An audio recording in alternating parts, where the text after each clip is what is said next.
Like, I landed on it, I think, like 7 times in a row, and it just wouldn't let me ride away. 9 times out of 10, Carlsbad will not let you make it. But anywhere else, if you land on it first try, you're gonna roll away. I've heard people like, that's it? That's all it is? And then you see them ollie it, and they're just like, you leave with bruised hips, bruised heels, bloody arms. Hard to shoot, hard to skate. It's basically no good, kids, so don't go there.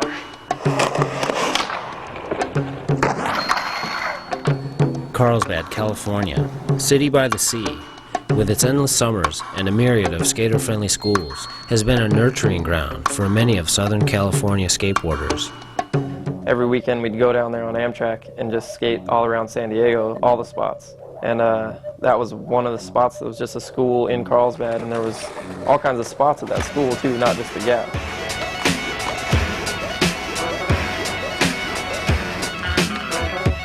I just was driving my car around one day and saw the high school and saw some kids skating. There's like a half moon bench out front, and started skating that thing, and then we just started skating around the school. And San Diego's never had a spot where you can just go and skate and meet up and skate, and Carlsbad was kind of like that. I didn't even skate the Gap first. We started ollieing the steps. They got the 2 separate grass gaps.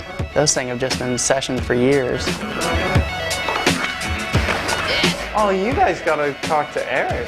Eric murdered it.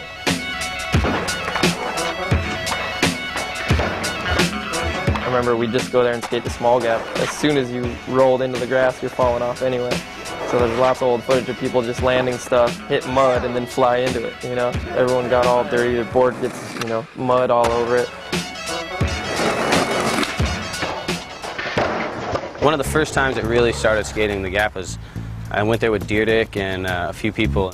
It was after like a contest in Oceanside or something. And it's just, you know, ollies went down, and then, you know, I started to try a couple kickflips, and he started to try a couple kickflips. I just willed that thing to the ground and just put it down and just like, you know, like rode for a second and fell, and I was just like, oh, I got it, you know, like. And the very next try, Markovich nailed it. Even though it means nothing at the time in my youthful age, I was just like so heartbroken, like just like, you know, even though he fairly won it, I was so heartbroken on some like that was my cup, that could be my cover, that could be me, but no, it was Markovich, you know. That was pretty much the first day, and then it was just on from there, you know. Everybody started dropping tricks. It was a pretty sick gap, you know. Still a sick gap.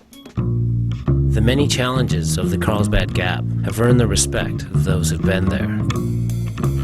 The only thing that makes Carlsbad pretty gnarly compared to like the other main gaps in skateboarding, like the Gons or like Wallenberg or the Triple Set, is that wall at the bottom. Because it looks like the gap comes up to meet you.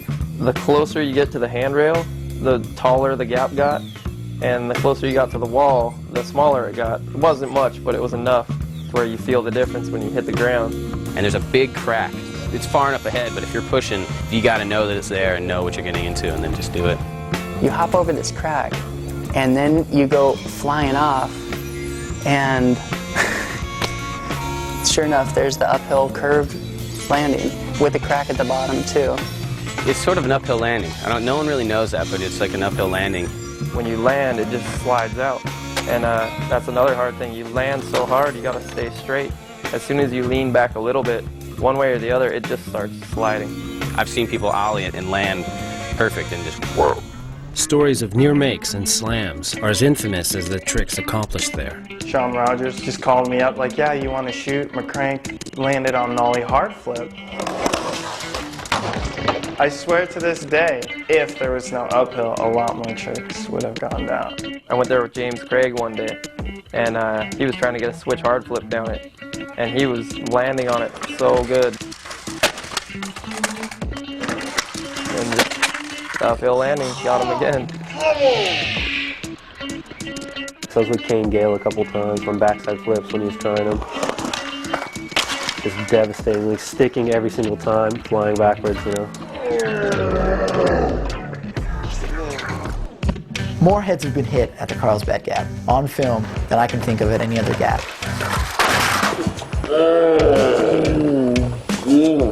I've hit my head a few times, been knocked out really bad one time. I've seen it happen 5-6 times before being knocked out there. I did one where like I 360 flipped it, whooshed out and hit my head. And like I'm still sliding as I'm coming up from hitting my head, you know, and it's really hard to deal with. If you watch the footage of people slamming there, you can hear the bones hitting the ground. Like there's a sound and a crunch, like that's so bad.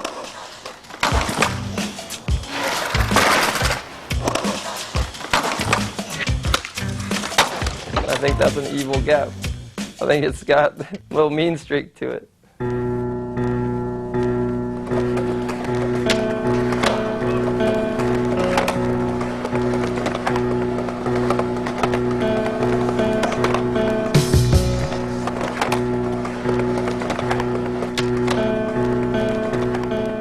The Carlsbad used to be like this real ominous figure, in a sense almost, because it was like no one did anything down it except for the sheer basics. And then Jeremy kind of broke that door with his secondhand smoke part. Before that, it was just a few simple tricks, and he just opened up the doors for everybody. And then after that, it's become like a place where you can go and try like a harder trick that maybe you didn't think was once possible. I mean, he blew the doors right off.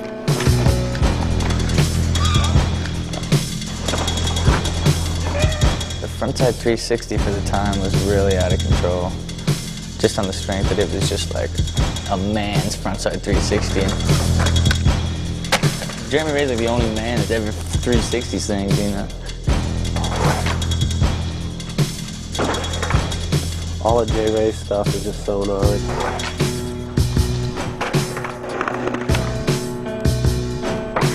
I watched right there as he backside heel flipped that thing and landed. Made it through the uphill landing, curved around. I should give Alfonso Rawls little props for lip sliding the rail. You know, you get the wall at the bottom of the rail, and the rail's got this kink on the end of it, you know, and to me that's way gnarlier than anything that's been done down the gap.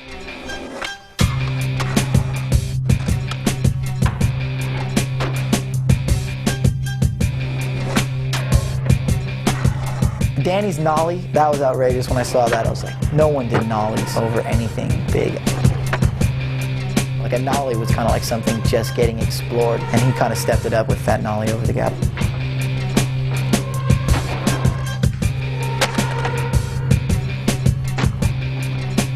Josh Casper used to go there and he would just skate it like a normal gap, like even when he's not filming, just do tricks down it. I even went there and I skated it with him one day, and he did a 360 flip down it that day, just threw it out there. He ended up doing a heel flip over the rail too, like over the rail and over the gap. I hadn't seen anyone skate it like that before, so that was pretty cool. Chris Cole switch frontside heel flip. You guys got that? That like came out of nowhere, you know?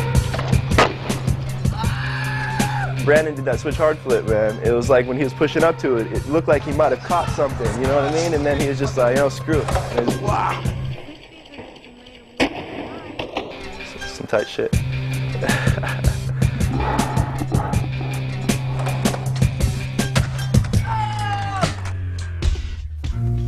One of my favorite tricks that anybody did down it was just seeing Tom Penny's switch frontside flip like that. That was good and perfect. He was one of those guys, when he landed, it didn't even look like it tugged on him. Like, the uphill landing didn't seem to bother him at all. He just landed, squatted, and like got through it fine. At that point, no one had really known what he was capable of, and that was one of the first things that I remember seeing, just being like wow, this guy's really good.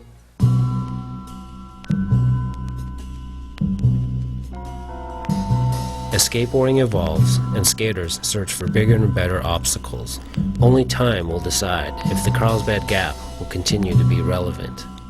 That type of obstacle is so rare these days because everything is so illegal, and it gets just like attacked and destroyed and like it's gone before like 3 magazine issues, you know. It's really up to the kids now that are watching the videos. People are really paying close attention to everything that everyone's doing. And it's really up to them if it's as important as it used to be. There's more stuff to be done down that thing. I'd like to go back. It's not over. The session will go on.